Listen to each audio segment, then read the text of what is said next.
They mocked her when they thought no one was watching. "She's just the cleaner.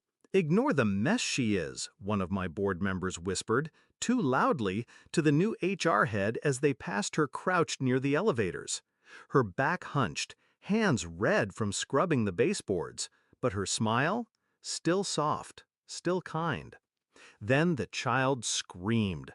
High-pitched, guttural, panicked, like the world was collapsing in his little chest. He was maybe 5, curled in a corner near reception, fists clenched, rocking, wailing. No one moved. Not security, not the front desk.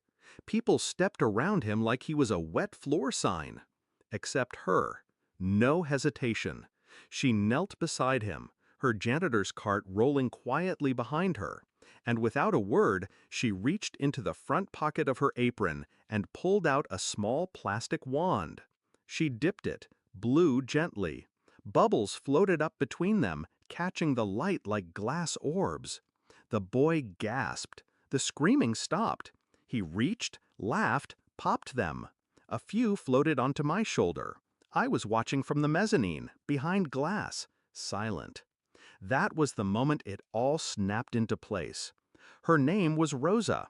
She'd been with us 8 years, arrived when my father was CEO.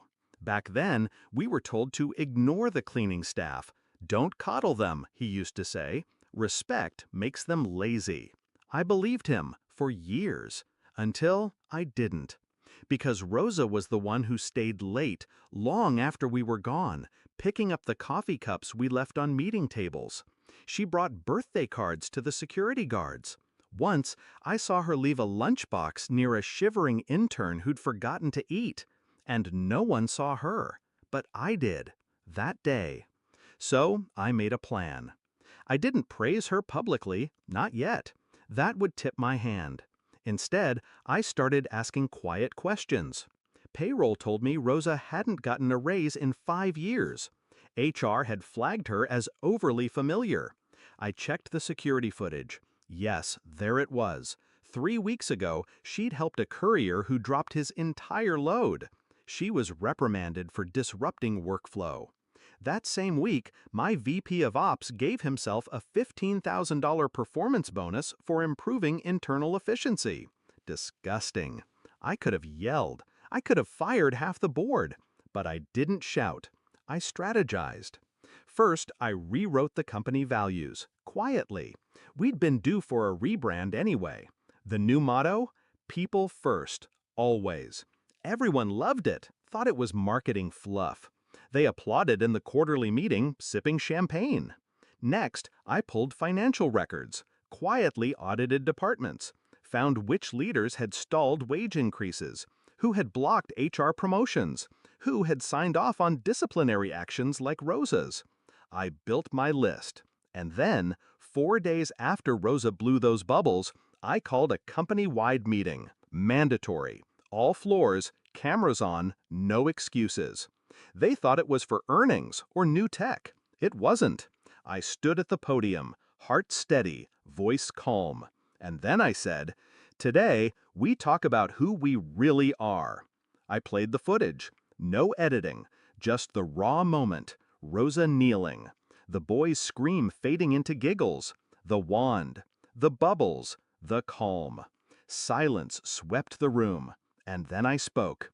She's not a cleaner. She's not a disruption. She's a reminder. I listed her hours, her years, her missed raises, her reprimands. Then I turned to the list I'd made. I named names. The board member who mocked her? Gone. The VP of Ops? Fired on the spot. The HR manager who flagged her for being too kind? Reassigned, demoted. All of it streamed live to over 600 employees. Some gasped, some clapped. But me? I looked over at Rosa, who had been invited to sit front row, still in her uniform, hands folded, eyes wide. I gave her the floor. She didn't want to speak, but I insisted. So she walked up, quiet steps, and with a shaky voice, she said, "I didn't do it to be seen. I did it because if it were my child, I'd hope someone would care."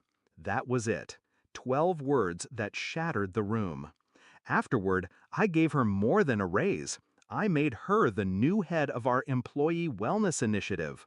With a team, with authority. She cried when I told her. I didn't, because I knew this was overdue.